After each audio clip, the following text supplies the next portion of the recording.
નમસ્કાર દર્શક મિત્રો, વસંત પંચમીના પાવન દિવસે આપનું સ્વાગત છે। ઋતુઓમાં રાજા તરીકે જાણેલ વસંત ઋતુનું આગમન સૌ કોઈ માટે હર્ષોલ્લાસથી ભરેલું રહ્યું હોય છે। કવિ જગતે પણ વસંત ઋતુના હંમેશા વધામણા કર્યા છે। સહેલું નથી વસંતનું સૌંદર્ય માણવું, સહેલું નથી વસંતનું સૌંદર્ય માણવું, ભાષાઓ શીખવી પડે છે એને માટે સુગંધોની। આવા વસંત પંચમીના પાવન દિવસે જોઈએ GTPL જૂનાગઢ ન્યૂઝની હેડલાઇન્સ। કોરોનાની ત્રીજી લહેર વિદાય તરફ, શહેર રાજ્ય અને દેશમાં કોરોનાના કેસમાં ખાસો ઘટાડો। ઉપરકોટના નવીનીકરણ દરમિયાન રાણક દેવી મહેલનો ગુંબજનો ભાગ તૂટતા એકનું મોત, 3 મજૂર ઘાયલ। સિવિલ હોસ્પિટલના કેટલાક તબીબ ફરજિયાત ખાનગી મેડિકલ સ્ટોરમાંથી જ દવા ખરીદવાનો આગ્રહ રાખતા હોવાનો દર્દીઓમાંથી આક્ષેપ। આજે વસંત પંચમી, નારાયણધરા ખાતે સંતો દ્વારા સ્વામિનારાયણ શિક્ષાપત્રીનું કરવામાં આવ્યું પૂજન અર્ચન। અને ભારતીય ક્રિકેટ ટીમ કાલે 1000મી વનડે રમશે। અમદાવાદ ખાતે વેસ્ટ ઇન્ડિઝ સામે પ્રથમ વનડે મુકાબલો। તમામ સમાચાર વિસ્તારથી જોઈએ તે પહેલા લઈએ એક બ્રેક।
આપ સૌ જેની આતુરતાથી રાહ જોઈ રહ્યા હતા તે ન્યૂ નોવેલ્ટી ફર્નિચરની નવી 3 યોજનાનું બુકિંગ શરૂ થઈ ગયું છે। નોવેલ્ટીનો સાથ, નસીબની સોગાત। ફક્ત ₹650, 900 અથવા 1300ના સરળ હપ્તા દ્વારા તમારું મનપસંદ ફર્નિચર અથવા ઇલેક્ટ્રોનિક્સ વસાવવાની અમૂલ્ય તક। આ એકમાત્ર એવી યોજના છે જેમાં ગ્રાહક સર્વોપરી છે। પસંદગી કરવા માટે તમામ ભરાયેલ હપ્તાનું ફર્નિચર તમે તમારી પસંદગીથી ન્યૂ નોવેલ્ટીના 4 શોરૂમમાંથી ખરીદ કરી શકો છો। અને હા, તમારી પસંદગીથી ઘર અથવા ઓફિસનું ફર્નિચર પણ ઇન્ટિરિયર મુજબ બનાવડાવી શકો છો। આ યોજનામાં નાના નાના હપ્તા દ્વારા બચત તો થાય છે, પણ સાથોસાથ દર મહિને લકી ડ્રોનો લાભ તો ખરો જ। ઉપરાંત ન્યૂ નોવેલ્ટી ફર્નિચરના મેમ્બરશિપના અન્ય અઢળક લાભો। જી હા, ચૂકશો નહીં, આજે જ તમારું નામ નોંધાવો। New novelty furniture, Junagadh.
હવે જોઈએ સમાચાર વિગતવાર।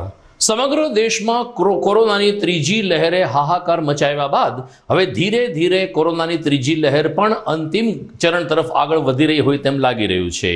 ઓમિક્રોન વેરિયન્ટને કારણે કોરોનાની ત્રીજી લહેરે એક મહિના સુધી સમગ્ર દેશમાં માથું ઉંચક્યું હતું, પરંતુ હવે દૈનિક કેસ રોજે રોજ ઘટી રહ્યા છે, જેને કારણે આરોગ્ય વિભાગે પણ એક પ્રકારની રાહત લીધી છે.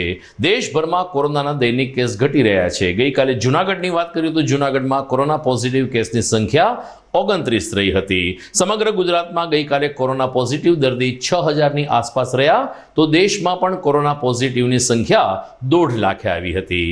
ત્રીજી લહેરમાં લગભગ 2.5 લાખ ઉપર પહોંચી ચૂકેલ કેસ હવે 1.5 લાખની અંદર આવી રહ્યા છે. મૃત્યુ આંક પણ ઘટી રહ્યો છે, જેના મૂળમાં કોરોનાની વેક્સિન મહત્વની રહી હોવાનું સ્વાસ્થ્ય મંત્રાલયે જાહેર કર્યું છે. આમ કોરોનાની ત્રીજી લહેર હવે અંતિમ વિદાય તરફ આગળ વધી રહી છે. વાત કરીએ જૂનાગઢના ઉપરકોટના કિલ્લામાં આજે એક દુર્ઘટના બની. આપણે સૌ જાણીએ છીએ કે લગભગ 45 કરોડને ખર્ચે ઉપરકોટના કિલ્લાનું નવીનીકરણનું કામ ચાલી રહ્યું છે, ત્યારે રાણક દેવી મહેલના રેસ્ટોરેશનના કામગીરી દરમિયાન આજે સવારે એક ગુંબજ આખો તૂટી પડતા આ ગુંબજના કાટમાળ નીચે 4 મજૂરો દબાઈ ગયા હતા, જેને કારણે ઉપરકોટમાં અફડાતફડીનો માહોલ મચી ગયો હતો. સ્થાનિક લોકોએ સેવાભાવી યુવાનોની મદદથી કાટમાળ હટાવવાની કામગીરી આરંભી અને દટાયેલા 4 મજૂરોને બહાર કાઢ્યા, જેમાંથી એક મજૂરનું કરુણ મૃત્યુ નિપજ્યું છે, જ્યારે 3 ઈજાગ્રસ્ત મજૂરોને સિવિલ હોસ્પિટલમાં દાખલ કરવામાં આવ્યા છે. જે કોન્ટ્રાક્ટ એજન્સીને કામ આપવામાં આવ્યું છે તેના સુપરવાઇઝરે કહ્યું કે કેવી રીતે ગુંબજ તૂટ્યો એની કોઈ માહિતી નથી, પરંતુ ગુંબજના આ તૂટવાને કારણે એકનું મોત થયું છે. મહત્વની બાબત એ છે કે અહીં મજૂરોના વીમા લેવામાં આવ્યા છે કે કેમ એની તંત્ર દ્વારા ચકાસણી થવી જોઈએ. મારું નામ હરેશ. ઉપરકોટમાં હાલમાં રિનોવેશનનું કામ ચાલી રહ્યું છે, તેમાં એન્જિનિયર છું. હાલમાં રાણક દેવીના મહેલમાં ડોમની કામગીરી ચાલી રહેલી હતી. એમાં કામગીરીમાં ડોમ ધરાશાયી થતાં 3 જણા ઇજાગ્રસ્ત થયા છે અને એક જણનું મોત થયું છે. કેવી રીતના ઘટના બની એનું હજી ચોક્કસ કારણ બહાર નથી આવ્યું. એની તપાસની કામગીરી ચાલુ છે, પણ ચાલુ કામગીરીમાં ઘટના ઘટી છે. હવે અમારા દર્શક મિત્રોને યાદ અપાવીએ કે એક સપ્તાહ પહેલા નરસિંહ વિદ્યા મંદિર પાસે મકબરા પાસે જે પ્રવેશ દ્વારનું નવીનીકરણ ચાલી રહ્યું છે, ત્યાં પણ ઉપરથી આખો કાટમાળ નીચે પડ્યો હતો અને 2 કે 3 મજૂરો ઘાયલ થયા હતા. એમાં કોઈ જાનહાનિ થઈ નથી, પરંતુ ઉપરકોટના કિલ્લાના નવીનીકરણમાં એક મજૂરનું મોત થયું છે. આમ કોન્ટ્રાક્ટરને જે કામ આપવામાં આવે છે એની ઉપર યોગ્ય સિવિલ એન્જિનિયરે દેખરેખ રાખવી જોઈએ, આવો સૂર પણ પ્રબુદ્ધ નાગરિકોમાંથી ઉઠી રહ્યો છે. આજે વસંત પંચમીનો પાવન દિવસ છે, જ્યારે ધાર્મિક રીતે અહીં સ્વામિનારાયણ સંપ્રદાયની શિક્ષાપત્રીનું પૂજન કરવાનો મહિમા પણ ગવાયો હોય છે. વસંત પંચમી એટલે વણનોતરિયા મુહૂર્તવાળો દિવસ રહ્યો છે. વસંતના વધામણા કરવાના આ અવસરે જૂનાગઢમાં જે સ્વામિનારાયણ સંપ્રદાયના સંતો છે તેમણે આજે નારાયણ ધરા ખાતે શિક્ષાપત્રીનું વાંચન કર્યું હતું. જૂનાગઢની જે ઐતિહાસિક ભાવદીન કોલેજ છે, જેના મૂળમાં પણ ભગવાન સ્વામિનારાયણના સંતો ના આશીર્વાદ છુપાયેલા છે તેમ જણાવતા સ્વામી મંદિરના જયપ્રકાશ સ્વામી એટલે કે જેપી સ્વામીએ વસંત પંચમી, સ્વામિનારાયણ સંપ્રદાયનું મહત્વ અને શિક્ષાપત્રીના મહત્વ અંગે પ્રકાશ ફેંક્યો હતો અને વિગતો પૂરી પાડી હતી. સ્વામી જયપ્રકાશદાસજી જેપી સ્વામી, સ્વામિનારાયણ મંદિર જવા રોડ જૂનાગઢ. આ ભૂમિ અત્યંત પવિત્ર ભૂમિ. ભગવાન સ્વામિનારાયણ, ગુણાતીતાનંદ સ્વામી, ગોપાળાનંદ સ્વામી અનેકવાર સ્નાન ધ્યાન માટે પધારતા હતા. આ ભૂમિમાં એક સંતને ઠંડી લાગવાથી ગુણાતીતાનંદ સ્વામીએ લાકડા માટે શોધ કરતા. એ દરમિયાન બાવલાભાઈ અને એમના માતુશ્રી અહીંયા વિસામો ખાવા માટે ઊભેલા હતા. એક ભક્તને મોકલી અને એક લાકડા માટે સ્વામીએ માગણી કરેલી. એ દરમિયાન એમના મમ્મીએ એવું કીધું કે ભાઈ જો અલ્લાહ ખુદા લાકડું માગતા હોય તો એક ન દેવાય, આખો ભારો એમને આપી દો. અને એ ભારાથી સંતને ઠંડી ઉડાડી અને ગુણાતીતાનંદ સ્વામીએ એમને આશીર્વાદ આપ્યા કે તમારું નામ અજર-અમર રહેશે અને તમે રંકમાંથી રાજા બનશો. એ આશીર્વાદથી આજે પણ જૂનાગઢની અંદર બાહુદ્દીન કોલેજ જે ઊભી છે એ ગુણાતીતાન સ્વામીનો બહુ જબરદસ્ત આશીર્વાદ છે. આ ભૂમિ ઉપર કોઈ પણ ધ્યાન અથવા માનતાઓ હનુમાનજી મહારાજની કરે છે એની પરિપૂર્ણ થાય છે. અને આ જગ્યા પર મારુતિ યજ્ઞ પણ 2 કરેલા છે, મહાપૂજા પણ કરેલી છે. અને આજે શિક્ષાપત્રી જયંતિ નિમિત્તે આજે આ પ્રોગ્રામ થઈ રહ્યો છે. તો વસંત પંચમી એટલે વસંત ઋતુનો પહેલો દિવસ. પાનખર ઋતુમાં જે પુષ્પો ખરી ગયા હોય છે, વસંત ઋતુના પ્રારંભ સાથે જ આ તમામ વૃક્ષો ઉપર નવા પર્ણો આવે છે અને એક કુદરતનો એક આહલાદક નજારો દિવસોમાં સર્જાતો હોય છે. જૂનાગઢની બાઉદીન વિનયન કોલેજના પ્રિન્સિપાલ ડોક્ટર બારસિયાએ પણ વસંત પંચમીના મહત્વ વિશે વિગતો આપી હતી. તો બાઉદીન વિનયન કોલેજના કેટલાક વિદ્યાર્થીઓએ પણ વસંત પંચમીનું મહત્વ સમજાવીને વસંત પંચમી માત્ર લગ્ન કે શુભ કાર્ય માટે નથી હોતું, પરંતુ અલગ અલગ રીતે વસંત પંચમીનું આપણા શાસ્ત્રમાં મહત્વ દર્શાવવામાં આવ્યું છે તેની ઉપર વિગતો પૂરી પાડી હતી. હા, આજે વસંત પંચમી એટલે ભારતીય સંસ્કૃતિનો એક પર્વ, એક ઉત્સવ. ભારતીય સંસ્કૃતિ એ ઉત્સવ પ્રિય છે. કાળક્રમે થોડા કોઈ ઋતુને લગતા કોઈના કોઈ ઉત્સવો હોય છે. વસંત પંચમીમાં ખરેખર શું છે કે ભગવદ્ ગીતાની અંદર પણ શ્રી કૃષ્ણ ભગવાને કીધું છે વિભૂતિ યોગની અંદર કે વસંતમાં, ઋતુઓમાં હું વસંતરાજ છું, ઋતુ છું. એટલે આપણા શાસ્ત્રોની અંદર અને મેઘદૂત કાવ્ય છે એની અંદર પણ વસંતના ઉલ્લેખો આવે છે. વસંત પંચમીના દિવસે શું હોય છે? 2-3 કારણો છે. એક તો વસંત પંચમીના દિવસે વિદ્યાનું દાન થાય છે. વિદ્યાની શરૂઆત બાળકને આપણે તપોવનમાં પહેલાં ભણાવવામાં આવતું ને, એ વસંત પંચમીના દિવસે એમને વિદ્યા ઓમ કરીને અને પાટીની અંદર ઓમ લખીને અને એને વિદ્યાનું દાન આપવામાં આવતું. બીજું નવું જન્મેલું બાળક હોય, 6-8 મહિના થયા હોય, એને અન્નદાન વસંત પંચમીના દિવસે આપવામાં આવે. ત્રીજું, જ્યોતિષની દ્રષ્ટિએ પણ એનું એક મહત્વ છે કે આ દિવસે કોઈ મુહૂર્ત જોવાનું ન હોય, બધા મુહૂર્ત સારા જ હોય છે. અને વસંત પંચમીમાં ખરેખર પ્રાકૃતિક અભિગમ એ રહેલો છે કે જેવી રીતનો શિયાળો બેસે ત્યારે શિયાળાની અંદર ઠંડક આવતી હોય છે, એ ગુલાબી ઠંડી હોય છે, એમ જ્યારે વસંત પંચમી આવે છે ત્યારે ઋતુરાજની અંદર એક ગરમાળો આવે છે. એક ઠંડી પૂરી થવાનો સમય છે અને ગરમાળો આવે છે. અને દરેક વસંતના દરેક પર્ણો ઉપર, દરેક વૃક્ષો ઉપર પુષ્પો ખીલેલા હોય છે. નમસ્કાર, હું સાંજવા નેહા બાઉદીન વિનયન આર્ટ્સ કોલેજમાં અભ્યાસ કરું છું. આજે વસંત પંચમીનો તહેવાર છે. વસંત પંચમી એટલે હિન્દુ શાસ્ત્રમાં જોઈએ તો વસંત ઋતુની શરૂઆતનો પહેલો દિવસ છે. જાન્યુઆરી મહિનાની શરૂઆતમાં અને જાન્યુઆરી મહિનાના અંતમાં અને ફેબ્રુઆરી મહિનાની શરૂઆતમાં આવતો તહેવાર છે. વસંત ઋતુ એ વસંત રાજા ગણવામાં આવે છે. વસંત ઋતુ એ વૃક્ષમાં જે પાનખર આવે છે એની પાનખર ઋતુ જે ખતમ થાય છે અને એ પછી વસંત ઋતુની શરૂઆત થતાં વૃક્ષોમાં નવા પાન જોવા મળે છે. જૂનાગઢની સિવિલ હોસ્પિટલમાં કેટલાક તબીબોની મનમાનીને કારણે હંમેશા વિવાદનો મતપૂડો છંછેડાયેલો રહે છે. ગઈકાલે એક ઓર્થોપેડિક તબીબની બેદરકારીને કારણે એક્સરેનો વિવાદ ચેગ્યો હતો ને એક દર્દીને ખોટા ખર્ચના ખાડામાં ઉતારી દેવામાં આવ્યો હતો. ત્યારે બીજા દર્દીઓ તરફથી સિવિલ હોસ્પિટલમાંથી દવાઓ તો આપવામાં આવતી નથી, પરંતુ જેનરિક મેડિકલ સ્ટોરમાંથી ખરીદવામાં આવતી દવાને પણ પ્રાધાન્ય આપવામાં આવતું નથી, આવા આક્ષેપો થઈ રહ્યા છે. સંપૂર્ણ અહેવાલ જોઈએ જીટીપીએલ જૂનાગઢ ન્યૂઝમાં આ વિરામ બાદ.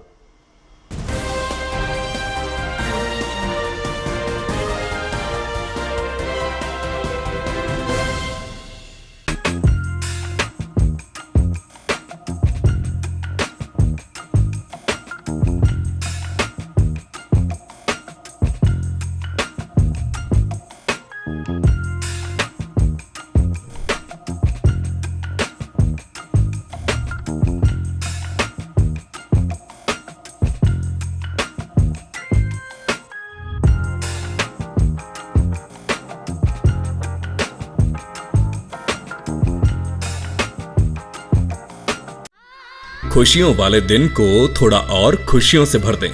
त्योहारों वाले सेलिब्रेशन को थोड़ा और खास पल बनाएं। दिन की शुरुआत को थोड़ा और फ्रेश करें। कल्याणी अगरबत्ती, एक ऐसी आदत जो जीवन में फ्लोरल, फ्रूटी और वुडी जैसे फ्रेग्रेंसेस से खुशियों का संचार लाए।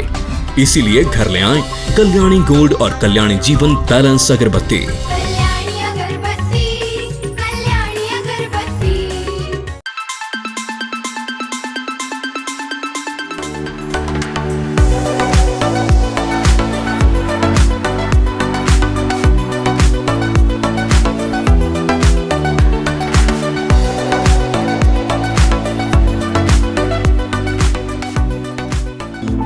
Address JP aromatics, ground floor, shop number 2, RK apartment, Jawahar road, Junagadh. Mobile number 9904267381 9879022160.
વિરામ બાદ આપનું સ્વાગત છે.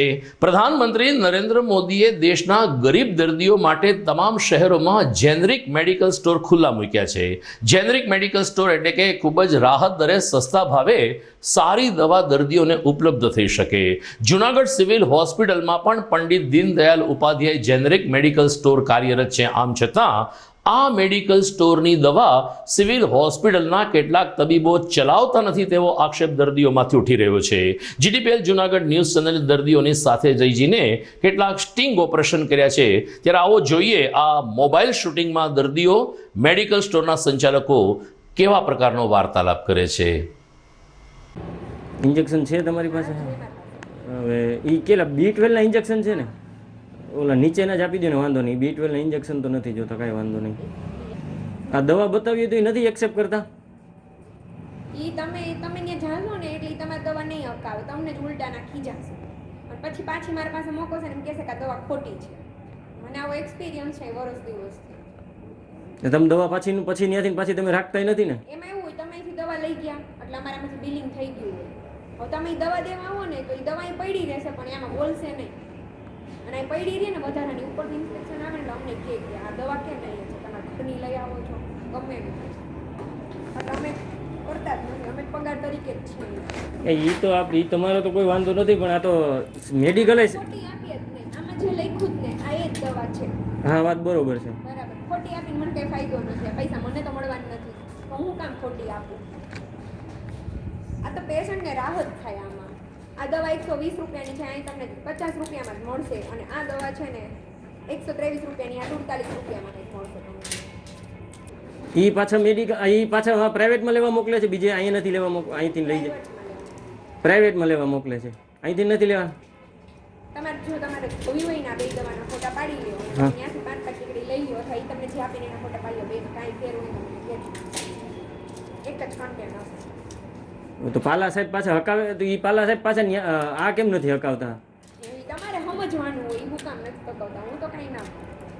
એમને એ દવા પ્રાઇવેટમાંથી મેડિકલે જે લઈ છે અને આ દવા એ અસરકારક છે કે એમાં અસરકારક નથી એવું કાંઈ? અસરકારક જ હોય ને, દવા તો બધી અસરકારક હોય.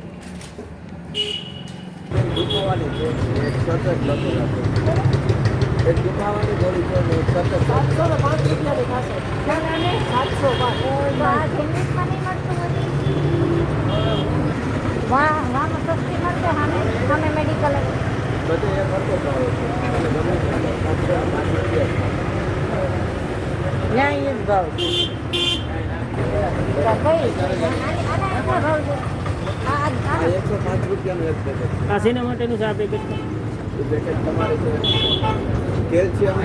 સપ્લિમેન્ટ છે ને? પછી દવા એ છે, દવા કઈ છે? દુખાવાની. આવું કદાચ લાયક પણ આ દવા એટલે ઉભા રહીને માં જોઈ લઈએ કદાચ સસ્તી મળે તો. માં ભાઈ પૈસા નથી એટલા.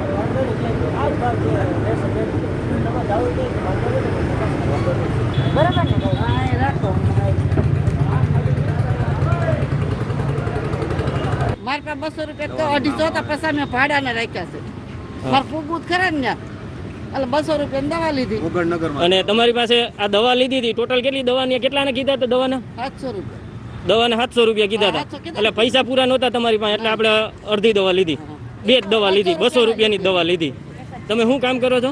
કચરા પોતા કરો. તો પછી તો પૈસા ક્યાંથી ન હોય પૂરા? એ વાત બરોબર છે, મજૂરી કામ કરતા હોય તો પછી આવડી બહારથી દવા લખી દે. 1500 રૂપિયામાં આખો મહિનો જઈને ક્યાંથી હોય? હા, એ તો વાત છે. ગુજરાતમાં LRD પરીક્ષાના પેપરો ફૂટી ગયા બાદ હેડ ક્લાર્કની પરીક્ષાના પેપરો પણ ફૂટ્યા છે. આમ છતાં ગૌણ સેવા પસંદગી મંડળના ચેરમેન આસિત વોરાનું શા માટે રાજીનામું લેવામાં આવતું નથી તેવા આક્ષેપ સાથે આમ આદમી પાર્ટીએ તાજેતરમાં વિરોધ કર્યો હતો. આમ આદમી પાર્ટીના યુથ સંગઠન દ્વારા આ વિરોધ પ્રદર્શન કરવામાં આવ્યું, જેમાં નવતર પ્રયોગના ભાગરૂપે આપના કાર્યકરના ચહેરા ઉપર અસિત વોરાનું એક મોહરું પહેરાવવામાં આવ્યું હતું અને એને હાથમાં દોરડાની હાથકડી પહેરાવીને શહેરના માર્ગો ઉપર ફેરવવામાં આવ્યા હતા. કૃણાલ ગૌસ્વામીએ જણાવ્યું કે આસિત વોરાનું રાજીનામું લેવામાં સરકારને શું પેટમાં દુખે છે એની કોઈ સ્પષ્ટતા થતી નથી. વિદ્યાર્થીઓના ભવિષ્ય સાથે ચેડા કરનાર આસિત વોરાના રાજીનામાની માંગ બુલંદ બનાવીને આપે વિરોધ પ્રદર્શન શરૂ કર્યું હતું. નમસ્કાર, કૃણાલ સોલંકી, પ્રમુખ આપ યુથ વિંગ જૂનાગઢ મહાનગર. આજરોજ જૂનાગઢ મહાનગર દ્વારા આપ યુથ વિંગની સેનાએ આસિત વોરા જે LRD ભરતી પરીક્ષાનો કૌભાંડી છે એના રાજીનામાની માંગ સાથે અમે નવતર રીતે વિરોધ પ્રદર્શન કર્યું. આસિત વોરાના ચહેરાનું માસ્ક બનાવી અને લોકોને દેખાડ્યું કે આસિત વોરા એટલે કોણ, એણે જે LRD ભરતી પરીક્ષામાં કૌભાંડ કર્યું છે. અમારી માંગણી એવી છે સરકારશ્રી પાસે કે આસિત વોરાનું તાત્કાલિક ધોરણે રાજીનામું લે. સરકારશ્રી એનું રાજીનામું લેતી નથી. કયા કારણોસર સરકારશ્રી એનું રાજીનામું લેતી નથી? શું આસિત વોરા પાસે સરકારની કોઈ એવી ગુપ્ત ફાઇલો છે જેમાંથી સરકારનું ભરતી કૌભાંડ બહાર પડી જવાનું છે? અમારી સ્પષ્ટ એવી માંગણી છે કે આસિત વોરાનું રાજીનામું બને એટલું વહેલું લે. એટલે આવનારા દિવસોમાં પણ હજી પણ અમે આસિત વોરાનો મુદ્દો છે એ મૂકવાના નથી. જ્યાં સુધી આસિત વોરાનું રાજીનામું નહીં પડે ત્યાં સુધી અમે સદંતર વિરોધ પ્રદર્શનો કરશું. જૂનાગઢમાં KBC કોમર્સ ક્લાસીસ અને નોબલ કોમર્સ કોલેજના સંયુક્ત ઉપક્રમે વિદ્યાર્થીનીઓ એટલે કે દીકરીઓ માટે ક્રિકેટ ટુર્નામેન્ટનું આયોજન થયું હતું. ડેપ્યુટી મેયર ગિરીશભાઈ કોટેચાના નિવાસસ્થાન ગિરી વિલાના મેદાનમાં મહિલાઓ દ્વારા આ ક્રિકેટ ટુર્નામેન્ટ યોજવામાં આવી, જેને કારણે મહિલાઓમાં પણ એક પ્રકારનો ઉત્સાહ દેખાતો હતો.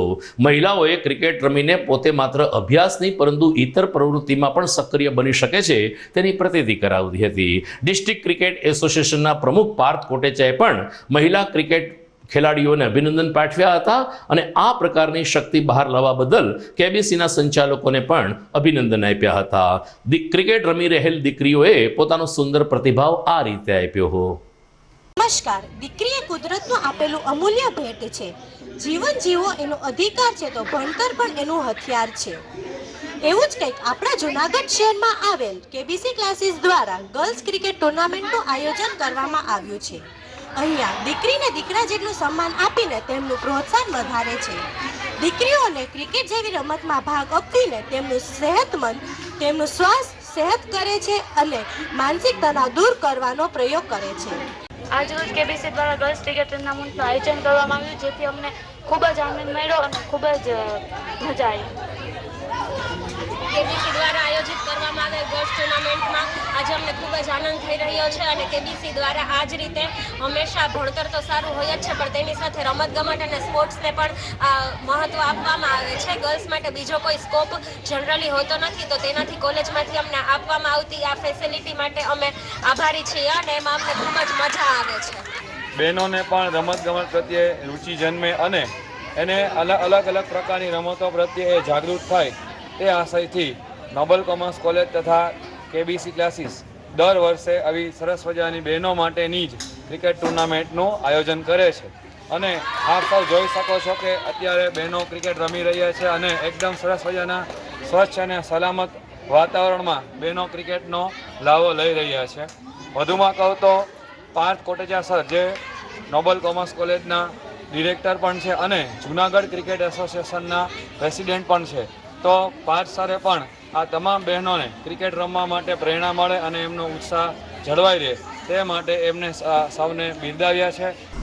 ક્રિકેટની જ વાત નીકળી છે તો આપણે અમદાવાદ તરફ જઈએ, જ્યાં આવતીકાલે નરેન્દ્ર મોદી સ્ટેડિયમ ખાતે ભારત વેસ્ટ ઇન્ડિઝ વચ્ચેની પ્રથમ વન ડે રમાનારી છે. ભારત માટે આ વન ડે મહત્વની એટલા માટે છે કે ક્રિકેટ ઇતિહાસમાં ટીમ ઇન્ડિયા આવતીકાલે પોતાની 1000મી વન ડે રમશે, જે નાની સૂની વાત નથી. દરેક ક્રિકેટરો માટે, દરેક ભારતીય ખેલાડી અને ભારતીય ક્રિકેટ પ્રેમીઓ માટે ગર્વ લેવાની વાત છે કે આવતીકાલે 1000મી વન ડે રમાશે, જે અમદાવાદના સ્ટેડિયમ ખાતે રમાશે. કેરેબિયનો સાથે આવતીકાલે રાહુલ શર્માની કેપ્ટનશિપ નીચે ટીમ ઇન્ડિયા કેવો દેખાવ કરે છે તેની ઉપર ક્રિકેટ રસિકોની મીટ રહેશે. સમાચારમાં સમય થઈ ગયો છે એક વિરામનો.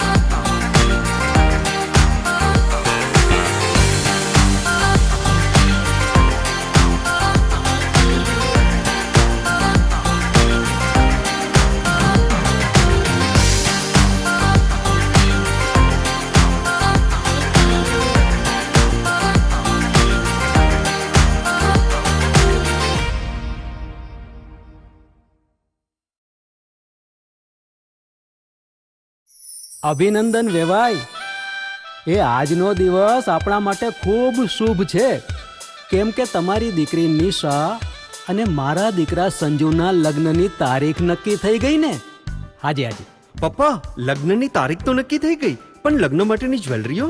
સંજુ બેટા, તારા દાદાજીના વખતથી ચોકસી હીરાલાલ મકનજીની જૂની પેઢી છે ને, એની સાથે આપણો વર્ષો જૂનો ઘરોબો છે, જે અત્યારે જય ભવાની જ્વેલર્સના નામે ફેમસ છે બેટા. જય ભવાની જ્વેલર્સ મતલબ ચોકસી બજાર, જુનાગઢ? તમે પણ જય ભવાની જ્વેલર્સ સાથે?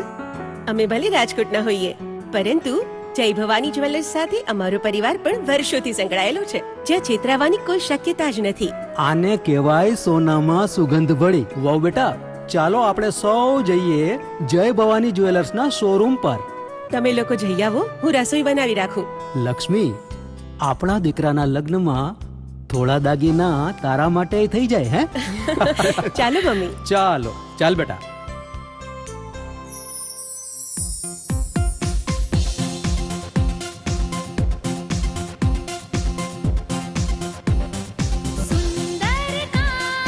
વ્યાજબી દામ, એક જ નામ, જય ભવાની જ્વેલર્સ. તહેવાર વ્યવહાર, બંગડી વીટી હાર, ડિઝાઇન અપાર, જય ભવાની જ્વેલર્સ, જય Bhavani jewellers.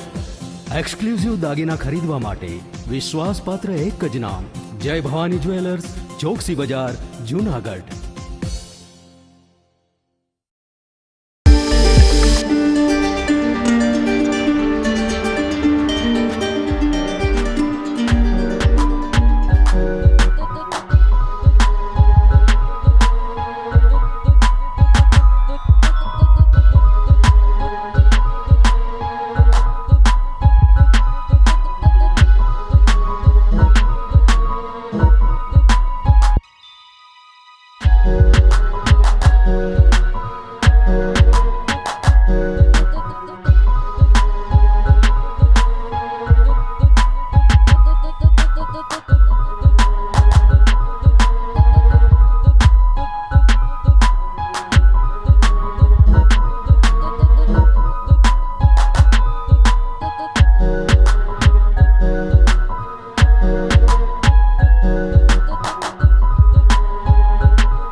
Kashiba embroidery mega sale, Sardar Patel Bhavan, પહેલો માળ, જયશ્રી રોડ, જુનાગઢ. સમય સવારે 10 થી રાત્રે 9 સુધી.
વિરામ બાદ આપનું સ્વાગત છે. જૂનાગઢમાં એક નિવૃત્ત ફૌજીનું સન્માન કરવામાં આવ્યું કે જેણે 2002ની સાલમાં ફૌજીમાંથી નિવૃત્તિ લીધી, પરંતુ ત્યારબાદ તેને પોલીસ પરિવારમાં નોકરી મળી જતાં 21 વર્ષ સુધી પોલીસ કોન્સ્ટેબલ તરીકે પણ તેમણે ફરજ અદા કરી. જૂનાગઢના બારૈયાભાઈ જ્યારે 2002માં ફૌજમાંથી નિવૃત્ત થઈને આવ્યા ત્યારે જૂનાગઢમાં તેનું સ્વાગત તો કરવામાં આવ્યું, પરંતુ તેમને ફૌજના અનુભવને કારણે જૂનાગઢ પોલીસ ડિપાર્ટમેન્ટમાં પણ નોકરી મળી હતી. 21 વર્ષ સુધી નોકરી કરીને હવે પોલીસમાંથી પણ રિટાયર થયેલા આ નિવૃત્ત ફૌજીને અભિવાદન કરવા માટે ફૌજી એસોસિએશનના પ્રમુખ કે.આર. પરમાર અને સાથી મિત્રો ઉપસ્થિત રહ્યા હતા. જીપમાં તેનું સામૈયું કરીને તેને ભવ્ય રીતે વિદાયમાન આપવામાં આવ્યું હતું. પહેલા આર્મી અને ત્યારબાદ પોલીસ, આમ સંરક્ષણ ક્ષેત્રની બંને પાંખમાં નોકરી બજાવનાર નિવૃત્ત ફૌજીને સન્માનની સાથે વિદાય આપવામાં આવી હતી. હું રમેશભાઈ કરશનભાઈ પરમાર, જુનાગઢ જિલ્લા માજી સૈનિક સેવા સંગઠન પ્રમુખ. આજ રોજ એક્સ આર્મીમેન જોધરાજભાઈ ઓડેદરાભાઈ જો આર્મીમાંથી 2001માં રિટાયર્ડ થઈ અને 2002માં પાછા પોલીસમાં જોઈન્ટ કરીને આજે 21 વર્ષની નોકરી પૂર્ણ કરી અને આજ બિલકુલ સેફ સાઉન્ડ એના પરિવારમાં પોલીસમાંથી નિવૃત્તિ લે છે, તે બદલ માજી સૈનિક સંગઠન જુનાગઢ એનું સ્વાગત કરીએ છીએ. અને હવે પછીની એની લાઈફ બિલકુલ શાંતિપૂર્ણ નીકળે, નિરોગી નીકળે, એના પરિવારને પૂરો ટાઈમ આપે, એમાં ફેમિલીને પૂરો ટાઈમ આપે એવું જુનાગઢ સંગઠન વતી અમે પરમ કૃપાળુ પરમાત્મામાં પ્રાર્થના કરીએ છીએ અને હંમેશા અમારે સંગઠનમાં સહયોગ કરતા રહે એવી આશા સાથે જય હિન્દ, જય ભારત. હું આર્મી રિટાયર્ડ ઓડેદરા જોધરાજભાઈ બાલુભાઈ અને અહીંયા જુનાગઢ પોલીસ ખાતે છેલ્લા 21 વર્ષથી કાર્યરત હતો, જે દરમિયાન મેં પોલીસ કંટ્રોલ રૂમ અને ડે ઓફિસ તરીકેની ફરજો બજાવી અને મારો સેવા કાર્ડ પૂર્ણ કરી અને આજરોજ હું નિવૃત્ત થાઉં છું. અને તમામ માજી સૈનિકો અને તમામ જે મને કોઈ પ્રેમભાવ આપ્યો હોય એમનો ખૂબ ખૂબ આભાર માનું છું. ગઈકાલે 4 ફેબ્રુઆરીએ વિશ્વ કેન્સર દિવસની ઉજવણી થઈ હતી, ત્યારે જૂનાગઢ તાલુકાના વડાલ ગામ પાસે કાર્યરત હિમાલયા કેન્સર હોસ્પિટલ ખાતે કેન્સરના દર્દીઓ માટે નિઃશુલ્ક કેમ્પ યોજાયો હતો. જિલ્લા ભાજપ પ્રમુખ કિરીટ પટેલે આ કેમ્પનું ઉદ્ઘાટન કર્યું અને ત્યારબાદ કેન્સર વોર્ડમાં સારવાર લઈ રહેલા તમામ દર્દીઓના ખબર અંતર પૂછીને તેઓને હિંમત પણ આપી હતી. હિમાલયા કેન્સર હોસ્પિટલ માત્ર જૂનાગઢની પરંતુ સૌરાષ્ટ્રના કેન્સરના દર્દીઓ માટે આશીર્વાદરૂપ કામ કરે છે તેમ જણાવતા કેન્સર નિષ્ણાત તબીબે કેન્સર શા માટે થાય છે તેની સામે કઈ રીતે સાવચેતી રાખવી જોઈએ અને હિમાલયા કેન્સર હોસ્પિટલમાં કેવા પ્રકારના કેન્સરની સારવાર કરવામાં આવે છે તેની વિગતો આપી હતી. હું Rohit Ranpariya, United Himalaya cancer hospital Vadal Junagadh. આજે 4 ફેબ્રુઆરી એટલે કે વર્લ્ડ કેન્સર ડે છે, જેના અંતર્ગત અમે દર્દીઓ માટે ફ્રી કેમ્પ રાખેલો છે, જેમાં અમે ફ્રી નિદાન, કેન્સરના દર્દીઓ માટે ફ્રી નિદાન, ફ્રી બાયોપ્સી રિપોર્ટ અને ફ્રી બ્લડ રિપોર્ટ રાખેલા છે. અને કેન્સર ના જનજાગૃતિ અભિયાનનો પણ અમે આજે આરંભ કરેલો છે કે ભાઈ કેન્સરને થતું જ અટકાવી દે, જે કે કેન્સર જે બેડ હેબિટ્સને કારણે થાય છે તો એ હેબિટને કેમ રોકવી, જેની જાગૃતિ અમે સમાજમાં લાવવા માગીએ છીએ. જેથી કરીને આજે અમે આ ફ્રી કેમ્પ રાખેલો. જે દેવાભાઈ છે, હું દેવભૂમિ દ્વારકા જિલ્લાના મીઠાપુર ગામથી અહીંયા હિમાલય હોસ્પિટલમાં મારી ઘરવાળીની સારવાર કરવા આવેલ છું અને મારી ઘરવાળીને બ્રેઇન ટ્યુમરની જે તકલીફ હતી એ તકલીફ અત્યારે હિમાલય હોસ્પિટલમાં મને આપણા વડાપ્રધાન શ્રી નરેન્દ્રભાઈ મોદીજીના આયુષ્યમાન કાર્ડ થકી અત્યારે મને સંપૂર્ણ અહીંયા સારવાર મળેલ છે અને હું ડૉક્ટરનો તેમજ આપણા વડાપ્રધાન શ્રી નરેન્દ્રભાઈ મોદીજીનો પણ ખૂબ ખૂબ આભાર માનું છું. દર્શક મિત્રો, વિદાય લેતા પહેલા સમાચારના અંતમાં મુખ્ય સમાચારો પર ફરી એક નજર. કોરોનાની ત્રીજી લહેર વિદાય તરફ. શહેર, રાજ્ય અને દેશમાં કોરોનાના કેસમાં ખાસો ઘટાડો. ઉપરકોટના નવીનીકરણ દરમિયાન રાણક દેવી મહેલનો ગુંબજનો ભાગ તૂટતા એકનું મોત, 3 મજૂર ઘાયલ. સિવિલ હોસ્પિટલના કેટલાક તબીબ ફરજિયાત ખાનગી મેડિકલ સ્ટોરમાંથી જ દવા ખરીદવાનો આગ્રહ રાખતા હોવાનો દર્દીઓમાંથી આક્ષેપ. આજે વસંત પંચમી. નારાયણધરા ખાતે સંતો દ્વારા સ્વામિનારાયણ શિક્ષાપત્રીનું કરવામાં આવ્યું પૂજન અર્ચન. અને ભારતીય ક્રિકેટ ટીમ કાલે 1000મી વનડે રમશે. અમદાવાદ ખાતે વેસ્ટ ઇન્ડિઝ સામે પ્રથમ વનડે મુકાબલો. તો આ સાથે જ આજના ન્યૂઝ પૂરા થાય છે. ફરી મળીશું સોમવારે. નમસ્કાર.